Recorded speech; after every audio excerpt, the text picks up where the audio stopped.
14 აპრილს დედაენის დღესთან დაკავშირებით შოთა რუსთაველის სახელმწიფო უნივერსიტეტის სტუდენტებმა და პროფესორ მასწავლებლებმა 1978 წლის 14 აპრილს რუსთაველის გამზირზე განვითარებული მოვლენები გაიხსენეს, როდესაც ქართულ ენას სახელმწიფო ენის სტატუსის დაკარგვის საფრთხე დაემუქრა, რასაც მოსახლეობამ საპროტესტო აქციით უპასუხა. მთავრობა იძულებული გახდა ქართული სახელმწიფო ენად გამოეცხადებინა. თარიღთან დაკავშირებით სტუდენტებმა ილია ჭავჭავაძის ძეგლი ყვავილებით შეამკეს. მოგვიანებით კი ბათუმის სახელმწიფო უნივერსიტეტის დარბაზში ქართული ენისადმი მიძღვნილი ღონისძიება გაიმართა, სადაც ენის სწავლების მეთოდიკაზე ისაუბრეს და წიგნებით ქართულად ხსნილად უბნობდისა და სტილისტიკის განხილვა მოეწყო.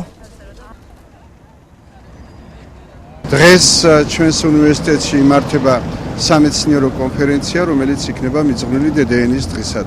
ჩვენ უნდა უანგაროდ დავიცვათ და ვიზრუნოთ საკუთარ დედაენაზე, მშობლიურ ენაზე, ამასთან უნდა დავსძინო ის, რომ სანამ ჩვენ ქართულად მეტყველებთ და სანამ ლოცვა აღესრულება ქართულად, მანამდე არა მხოლოდ დედაენას, არამედ ქართველ ერს და საქართველოს გადაშენების საფრთხე არ ემუქრება.